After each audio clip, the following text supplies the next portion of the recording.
Assalamualaikum warahmatullahi wabarakatuh. Sahabatku, kawanku, dan sedulur-sedulurku sekalian dimanapun Anda berada, saya berdoa dan selalu berharap semoga kebaikan selalu untuk panjenengan dan terus setiap hari meningkatkan ketakwaan kepada Allah Subhanahu wa Ta'ala. Baik sahabatku, beberapa waktu yang lalu muncul pemberitaan di media nasional dan lokal tentang penangkapan pasangan suami istri pasutri di Kupang, NTT, Nusa Tenggara Timur. Ada tuduhan mereka menyebarkan ide khilafah melalui pamflet. Setelah dicek, ternyata pamflet yang beredar itu adalah pamflet palsu, bukan asli. Pasutri tersebut tidak membuatnya. Kita juga aneh, siapa kemudian yang menyebarkannya, yang membuat dan menyebarkannya. Dari klarifikasi redaksi juga menyampaikan bahwa pamflet dakwah tersebut juga tidak dicetak selama bulan Ramadan. Tidak sesuai juga dengan edisi yang aslinya. Dan ini kan tentunya menimbulkan fitnah. Dan fitnah itu akhirnya berujung pada satu penangkapan yang tentunya tidak adil. Sahabatku, alhamdulillah memang akhirnya pasangan suami istri tersebut telah dibebaskan sekarang dan semoga selalu aman buat beliau berdua. Iya, memang bicara khilafah atau dakwah khilafah di kalangan non-muslim, apalagi di wilayah yang muslim itu minoritas seperti di Nusa Tenggara Timur, itu memang sangat sensitif. Hal ini dipicu oleh dua hal, ya. Pertama, ketidakpahaman, kemudian yang kedua munculnya persepsi yang salah. Sekali lagi munculnya persepsi yang kurang tepat terkait dengan khilafah. Kenapa ini terjadi? Karena tidak adanya ruang diskusi intelektual yang adil. Yang muncul malah kemudian khilafah itu diopinikan buruk, kemudian dimonsterisasi oleh kalangan tertentu dengan sengaja. Sehingga menyebabkan beberapa kalangan non-muslim itu khawatir dengan dakwah khilafah dan cenderung reaktif, kemudian emosional saat mendengar kata khilafah. Ini penyebab utamanya. Misalnya apa? Contoh, ini yang kemudian beredar di kalangan non-muslim bahwa khilafah itu diopinikan sebagai ajaran yang terlarang untuk disebarluaskan di Indonesia. Kemudian yang kedua, khilafah itu diopinikan sebagai ideologi transnasional yang tak peduli pada tanah air Indonesia dan sangat membahayakan. Yang ketiga, misalnya juga ini, jika khilafah berdiri, maka orang-orang Nasrani di Nusa Tenggara Timur itu diwajibkan sholat semuanya, dilarang ke gereja. Waduh, ngeri banget ini ya. Ditambah kemudian, jika khilafah tegak, maka tempat-tempat ibadah agama selain Islam itu perlahan-lahan akan dihancurkan dan umat non-Islam halal darahnya untuk dibunuh. Waduh, ngeri sekali ya. Selanjutnya, jika khilafah berdiri di Indonesia, maka akan terjadi represif pada minoritas non-muslim. Iya, semua mengerikan. Apakah benar khilafah itu sangat mengerikan seperti itu?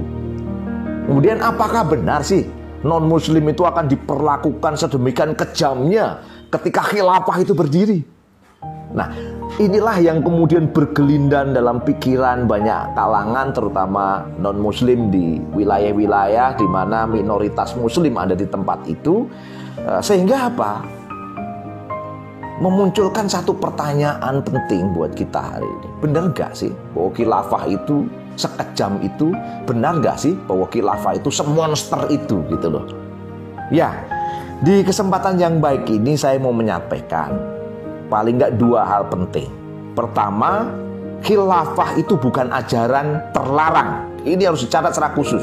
Dan saya berharap aparat dan juga para pemimpin negeri ini di pusat maupun daerah tidak kemudian menggorengnya menjadi sesuatu yang salah. Jadi khilafah itu bukan ajaran terlarang.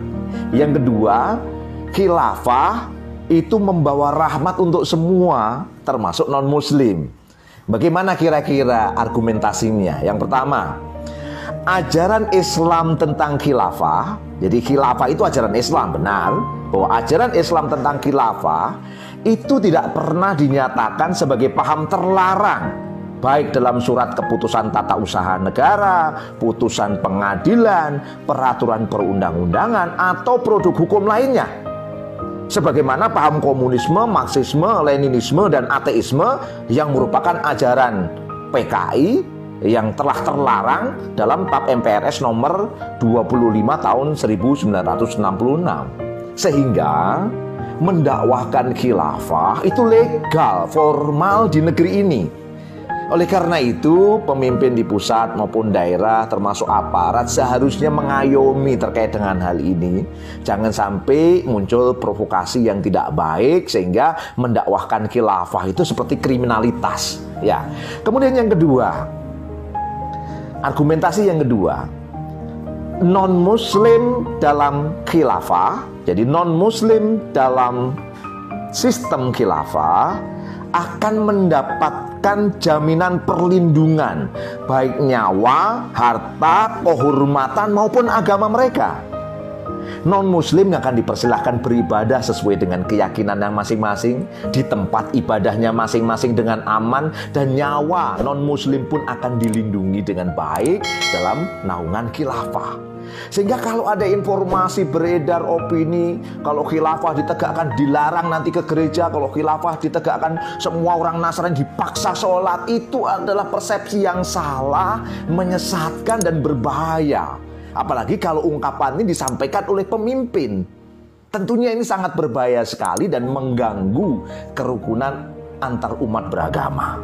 Yang ketiga argumentasinya, dalam sistem khilafah non-muslim akan memiliki kedudukan yang sama dengan umat muslim tanpa diskriminasi dalam mendapatkan jaminan dari negara terkait dengan kebutuhan dasar mereka. Kebutuhan dasar orang per orang, muslim non-muslim sama akan mendapatkan jaminan pangan, sandang, papan. Kemudian muslim maupun non-muslim akan mendapatkan jaminan yang sama tanpa diskriminasi terkait dengan pemenuhan kebutuhan yang kolektif, kesehatan, pendidikan maupun keamanan. Jadi semua dipersilakan mendapatkan pelayanan yang baik dari khilafah nantinya. Nah, yang sekarang malah faktual, kapitalisme yang diterapkan di negeri ini malah yang tidak menjamin kebutuhan dasar. Mereka lebih pro pada pemilik modal, para kapitalis, dan merugikan rakyat, termasuk di dalamnya non-muslim. Disinilah saya pikir syariah dan khilafah itu logis menjadi pilihan baik buat non-muslim untuk menjamin kebutuhan dasar non-muslim juga. Kemudian yang keempat, argumentasinya adalah khilafah akan sangat peduli dengan Indonesia dengan membebaskan Indonesia dari penjajahan gaya baru. Kita tahu di Indonesia ini pergantian rezim demi rezim berulang kali. Tetap negeri ini dalam kubangan kapitalisme liberal, bahkan semakin dalam berkubang yang merusak negeri ini. Kekayaan alam yang berlimpah dikeruk oleh para penjajah dan para kapitalis. Sehingga apa? Sehingga kekayaan negeri ini tidak dimanfaatkan sebesar-besarnya untuk kemakmuran rakyat. Sehingga mereka nggak ada uang, harus utang luar negeri. Disinilah syariah dan khilafah hadir untuk mengembalikan kekayaan alam yang luar biasa itu menjadi milik umum. Dan akhirnya memberikan kemaslahatan dan kerahmatan buat semuanya, muslim maupun non-muslim. Nah, 4 argumentasi ini menjadi argumentasi yang penting untuk menjadi bahan diskusi intelektual tanpa represif, tanpa emosional, tanpa reaktif fisik. Kita perlu ketenangan, perlu pikiran yang tenang, perlu hati yang terbuka. Jangan sampai pengaruh-pengaruh opini politik ini, opini monsterisasi ini mempengaruhi teman-teman yang non-muslim. Waktunya kita membuka diri dan berdiskusi. Saya menyampaikan bahwa syariah dan khilafah ini logis menjadi pilihan kalangan non-muslim. Agar apa? Agar dia memberikan rahmat buat semua, termasuk non-muslim, sebagai ganti dari kapitalisme liberal yang menghancurkan negeri ini, yang menjajah negeri ini. Sekali lagi, jangan khawatir dengan khilafah, karena khilafah bukanlah ajaran yang terlarang, dan khilafah akan memberikan rahmat buat semua muslim maupun non-muslim. Saya Agung Wisnuwardana, jumpa kembali di catatan yang berbeda. Wassalamualaikum warahmatullahi wabarakatuh.